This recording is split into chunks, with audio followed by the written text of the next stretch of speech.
and blessing. Certainly the poem Blessing is positive in the way that it shows the joy of a community when free water arrives. But we know why there's that joy. It's because in the third world, with such basic conditions and such poverty, where even water is precious, where basic necessities that we take for granted are seen as a gift from God, is a reminder that perhaps in our culture we take too much for granted.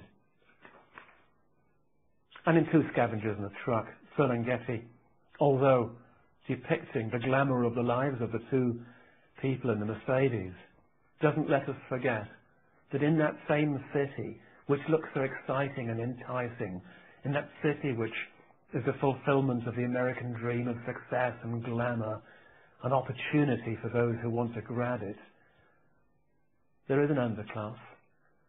The two scavengers, one of whom looks like a monstrous carving, earn their living picking up the rubbish cast aside by the people who are successful.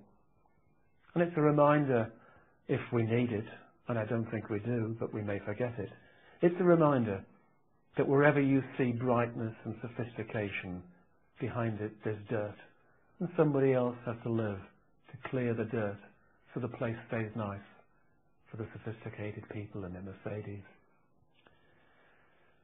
And in Night of the Scorpion, although the writer, Nissim Ezekiel, is fondly recalling the community spirit and the faith of these people, he himself, like his father, is suspicious of this primitive thinking. Certainly in this poem we see that to live in this part of the world is to live in a place where poisonous creatures pop out in your own home, something which doesn't necessarily happen in most of the Western cities of the world. But it's worth pointing out that in this community there's no immediate ambulance, there are no convenient drugs, that to be stung possibly fatally by a scorpion means that all you have to bring you back to health is the comfort and the prayers of your friends, and not modern technology. And in Vultures, where I think it's possible to see something positive in that tiny glow of tenderness, there's also the hideous monstrosity of Achebe's portrait of human beings as more bestial and monstrous than even these hideous creatures that live by eating the entrails of other creatures. You might think, what ghastly, nasty creatures vultures are. And then you compare them with human beings. And here, Achebe makes us think that perhaps there's more tenderness in the two vultures nesting together. At least they don't know there's good and evil. They don't think it's in any way wrong to peck at dead creatures for food. Whereas human beings should know when they're doing wrong. And perhaps in the comparison between human beings and vultures, the vultures have the edge. And finally, in What Were They Like? Hard to escape the brutal realities that we learn about not only the loss of one culture in Vietnam, but perhaps the culture that caused that loss. Here's a long-established community, bombed, burned and napalmed, the native village huts scorched by bombs dropped from B-52s high in the sky above, one of the poorest nations on earth, destroyed by one of the richest nations on earth. So, when we look at the different cultures represented, we learn about the positive and the good and the exciting and the interesting, and we learn also about the bleak and the harsh, and the painful, the unjust. And again, perhaps we should see that these things exist not only in these far-off cultures that we read about, but somewhere close to home in our own culture too.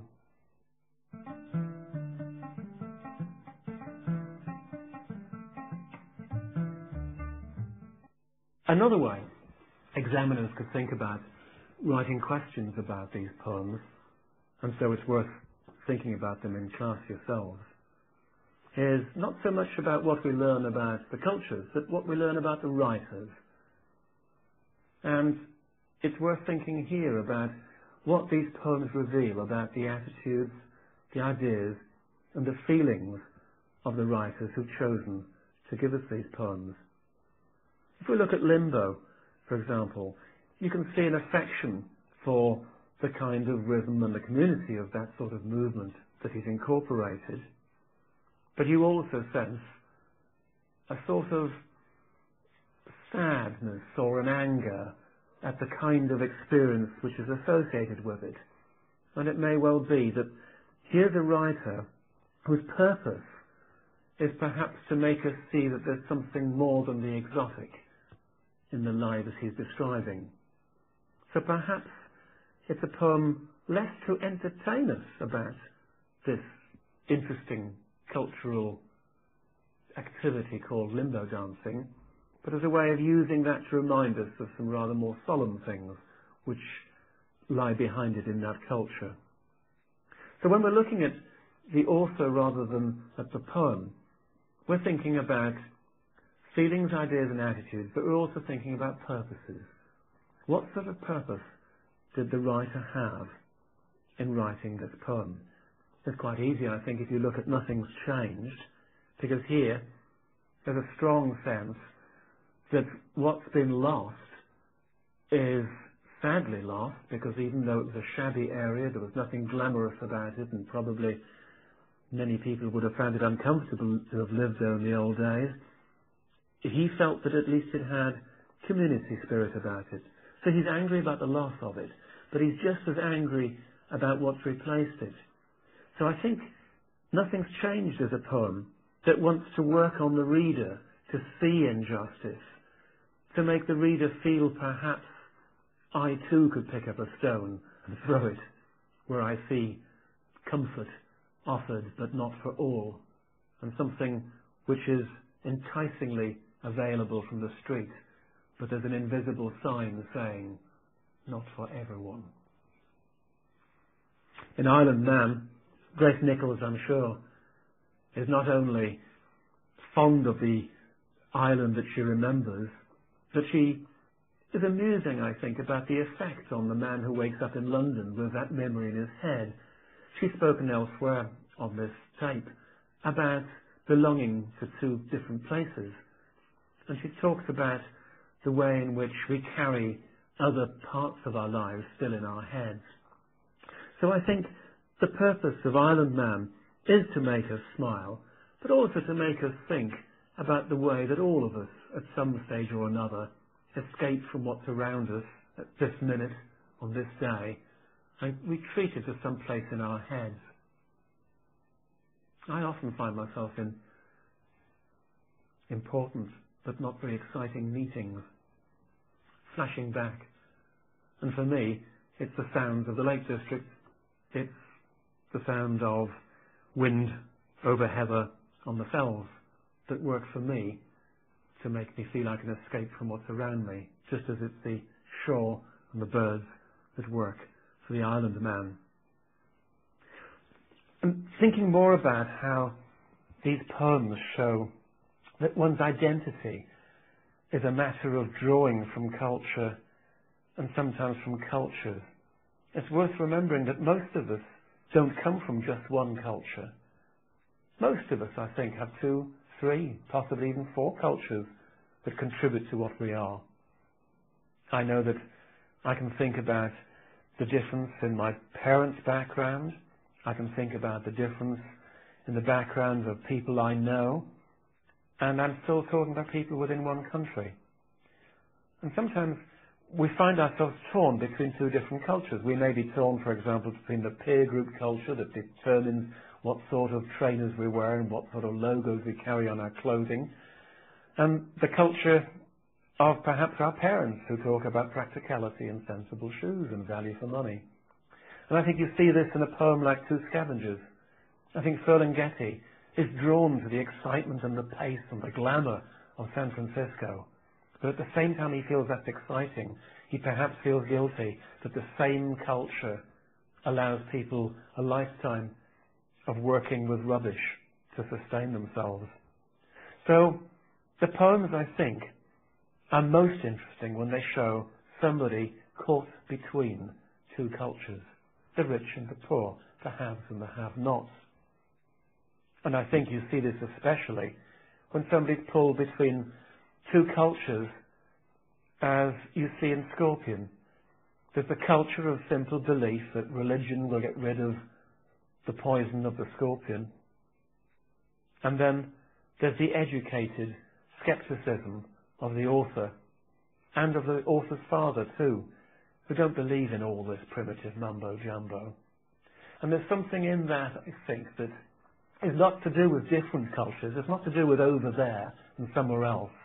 I think that's got to do with the split in cultures that every one of us grows up with as we come out of the home and through the school become educated.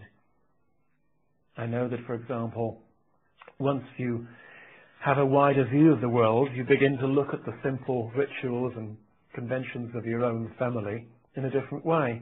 And it's often said that education tears people away from their roots, and that may be a good thing and it may be a bad thing. But I think you see that in Scorpion, where there's both an affection for that primitive culture, but also a sense that it's old-fashioned, quaint, almost amusing in its simplicity. And I see a pull between cultures, certainly, in what were they like. Denise Levertov was an interesting case. She was bombed in London during the war, and she worked during the air raids and knew what it was like to be involved in warfare and to be the subject of bombs. And she survived that experience and was glad to go to the United States, where she felt she was free to be herself. She saw the United States as a land of opportunity. It gave her employment. It allowed her scope to publish her poems. She felt very much that she was at ease with she became an American. And then she saw what her adopted country, that she thought so kindly of as a host, was doing to another country. And she felt guilty and perhaps ashamed that the culture she herself embodied was responsible for the destruction of another one, perhaps even more precious.